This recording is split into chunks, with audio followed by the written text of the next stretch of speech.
मेरठ के सौरभ हत्याकांड की गूंज पूरे देश में सुनाई दे रही है। 28 साल की मुस्कान रस्तोगी ने अपने बॉयफ्रेंड साहिल शुक्ला के साथ मिलकर 3 मार्च को अपने पति सौरभ राजपूत की हत्या कर दी। मुस्कान और साहिल ने सौरभ के कई टुकड़े किए और उसके शव को एक प्लास्टिक के ड्रम में सीमेंट के घोल से सील कर दिया। यह वही सौरभ थे जो मुस्कान को दिलो जान से चाहते थे, जिन्होंने मुस्कान से लव मैरिज करने की खातिर अपने परिवार से भी बगावत की, करोड़ों की संपत्ति का भी मोह छोड़ दिया और मुस्कान की खुशी की खातिर माँ बाप से अलग दूसरे घर में भी रहने लगे।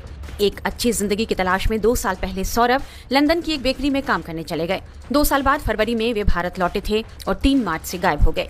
3 मार्च को सौरभ अपनी मां के हाथ का बना खाना लेकर गए थे, उसके बाद ही उनकी हत्या हो गई। पिछले कई दिनों से मुस्कान और उसका प्रेमी साहिल मेरठ जिला जेल में बंद है। इस बीच एक बड़ी जानकारी सामने आई है। जेल में बंद मुस्कान के बारे में यह जानकारी निकल कर आई है कि वह गर्भवती है। मीडिया रिपोर्ट्स के मुताबिक आज मुस्कान का प्रेगनेंसी टेस्ट हो सकता है। मीडिया रिपोर्ट्स में कहा जा रहा है कि साहिल ने भी जेल प्रशासन से मुस्कान का प्रेगनेंसी टेस्ट कराने को कहा है। संभवतः साहिल जानता है कि मुस्कान मां बनने वाली है। बताया जा रहा है कि जो मुस्कान है उसका प्रेगनेंसी टेस्ट हुआ है या कराया जाएगा। देखिए, अभी केवल स्वास्थ्य परीक्षण जो प्रारंभ में जैसे ही बंदी आता है कारागार में होता है वो हुआ है। प्रेगनेंसी टेस्ट की ये प्रक्रिया है कि यदि कारागार चिकित्सक पाते हैं कि प्रेगनेंसी टेस्ट होना चाहिए तो वो हमको लिखित रूप में देते हैं। फिर जिला महिला अस्पताल से गायनोकोलॉजिस्ट को हम बुलाते हैं। यदि वो रिटर्न में रिकमेंड करती हैं तो महिला को जिला महिला अस्पताल भेजकर प्रेगनेंसी टेस्ट कराते हैं। अभी जेल चिकित्सक ने ऐसा कुछ लिखकर नहीं दिया है। यदि उन्होंने लिखकर दिया तो पूरी प्रक्रिया का पालन करते हुए प्रेगनेंसी टेस्ट कराया जाएगा। इस बीच यह भी जानकारी निकलकर सामने आई है कि चूंकि कातिल मुस्कान और उसका प्रेमी साहिल दोनों नशे के आदी हैं, इसलिए नशा नहीं मिलने के कारण उनका शरीर अकड़ता जा रहा है। नशा नहीं मिलने की वजह से ही 22 मार्च को दोनों की तबीयत खराब होने की भी बात कही जा रही है। लिहाजा मुस्कान और साहिल को जिला जेल में ही स्थित नशा मुक्ति केंद्र में भर्ती कराया गया है, जहां डॉक्टरों की एक टीम दोनों की निगरानी कर रही है। हालांकि मुस्कान और साहिल जेल में भी लगातार नशा मांग रहे हैं और साथ रहने की डिमांड कर रहे हैं। इस बारे में और जानकारी दे रहे हैं हमारे संवाददाता मोहितो, जिन्होंने मेरठ के वरिष्ठ जेल अधीक्षक डॉक्टर वीरेश राज शर्मा से भी बात की। मुस्कान और साहिल इस वक्त दोनों मेरठ जेल में हैं। उनकी अलग अलग डिमांड सामने आ रही हैं। दोनों साथ रहना चाहते हैं तो कभी नशे की मांग करते हैं। इस पर ज्यादा बात करने के लिए हमारे साथ वरिष्ठ जेल अधीक्षक मेरठ वीरेश राज शर्मा जी हैं। सर, जिस तरीके से दोनों एक अपराधी हैं, एक बड़ा कृतज्ञ इन्होंने अपराध जो किया है, उसके बाद ये जेल में आए हैं तो इनका व्यवहार किस तरीके से है, क्या मांग कर रहे हैं? ये शुरुआत में मांग की थी साथ रहने की या पास रहने की, जो कि जेल में संभव नहीं है। उनको जेल की प्रक्रिया रहने की होती है, वो समझा दी गई कि महिला बैरक और पुरुष बैरक बिल्कुल अलग होती है। सुरक्षा की दृष्टि से हम लोग पूर्ण रूप से सचेत हैं। स्वास्थ्य परीक्षण कराया गया, उसमें नशे के विड्रॉल सिम्टम पाए गए। उसके तहत डॉक्टर ने अपना चिकित्सा देना शुरू कर दिया, दवा देना शुरू कर दिया तथा जो जिला कारागार में नशा उन्मूलन केंद्र है उसके माध्यम से हम योग, ध्यान, मेडिटेशन के माध्यम से हमें उम्मीद है कि 10 से 15 दिन में नशे की आदत छुड़वा दें। तो किस तरीके के नशे की मांग कर रहे हैं और किस तरीके का नशा करते थे आने से पहले? नहीं, उनको ये बता दिया गया है कि जो भी आप नशा करते थे उससे हमें कोई मतलब नहीं। कारागार में किसी तरह का कोई नशा नहीं मिल सकता। इसी के तहत उनको हमने भेजा है नशा मुक्ति केंद्र में और डॉक्टर के द्वारा विड्रॉल सिम्टम की दवाइयां दी जा रही हैं। सर, देखा गया आमतौर पर जब नशे वाले जो लोग होते हैं उनको नशा नहीं मिलता तो काफी बेचैन रहते हैं। तो जब शुरुआत में अंदर आए हैं तो क्या दोनों एक ही तरह का व्यवहार कर रहे थे, बेचैनी दिख रही थी इनकी? हाँ, इसको विड्रॉल सिम्टम कहते हैं, जिसमें बेचैनी, परेशानी, चिंता होना और खाना ना खाना ऐसे सिम्टम थे। इसी के तहत स्वास्थ्य परीक्षण में निकल के आया कि इनको जो है विड्रॉल सिम्टम की जो दवाएं हैं वो देनी पड़ेंगी और डॉक्टर ने दवाएं देना प्रारंभ कर दिया। इस बीच मुस्कान की पड़ोस में रहने वाली एक महिला ने उसे लेकर जो खुलासे किए हैं उसे सुनकर आप भी हैरान रह जाएंगे। मेरठ में एक दिल दहला देने वाली घटना तब सामने आई जब एक पत्नी ने अपने आशिक के साथ मिलकर अपने पति का कत्ल कर दिया। कत्ल की वारदात को अंजाम देने के बाद बॉडी को टुकड़ों में पानी के ड्रम में छिपाया और उसके बाद अपने आशिक के साथ वो घूमने चली गई। इस वक्त हम उसी इलाके में मौजूद हैं जहां पर मुस्कान नाम की महिला जो है वो अपने पति के साथ रहती थी।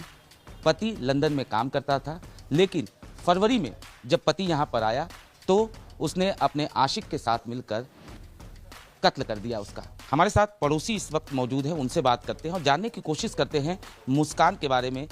कब से ये लोग यहाँ पे रह रहे थे? ये लगभग 2-2.5 साल से यहाँ रह रही थी और हमने इसको बहुत कम निकलते हुए देखा है और कभी हम लोगों से कभी उसने बात भी नहीं की, नमस्ते, राम राम, कुछ नहीं। कोई त्योहारों पे एक्टिविटी में शामिल नहीं होना, पड़ोसियों से बिल्कुल अलग अलग थलग रहती थी। और हमें यही पता था कि ये जॉब करती है, वर्क फ्रॉम होम करती है तो बिजी रहती है। अच्छा। हाँ, तो क्या ऐसा भी नहीं कभी, जैसे कि कई सारे फेस्टिवल ऐसे होते हैं जब लोग जो हैं गलियों में निकलते हैं, उस जैसे होली है, दिवाली है, हम लोग सब लोग साथ में सेलिब्रेट करते हैं, वो कभी हमारे साथ इन्वॉल्व नहीं हुई? कभी नहीं।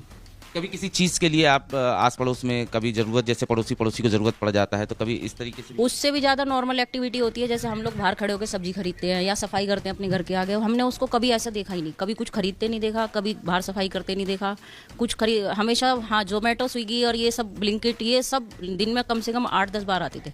शाम को एक्टिविटी ज़्यादा होती थी उन लोगों की, ये लोग बहुत आते थे। घर में कौन कौन रहता था? वो अकेली थी और एक उसकी 4-5 साल की बिटिया। अच्छा, जो हस्बैंड थे सौरभ, उनको पहले आप लोगों ने देखा? नहीं, पहली बार हमने फरवरी के लास्ट में देखा है। फरवरी के लास्ट में? और हमने यही सुना है कि ये 2 साल बाद आए हैं।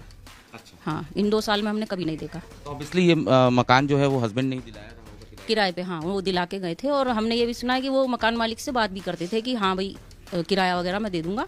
पहले ये ऊपर की बिल्डिंग में रहती थी, बाद में ये नीचे शिफ्ट हुई, तो हस्बैंड ने बात की है अंकल आंटी से, तो संपर्क में रहते थे वो। अंकल आंटी कहाँ रहते हैं? वो जिस मकान में वो है उसी के बराबर में मकान मालिक है।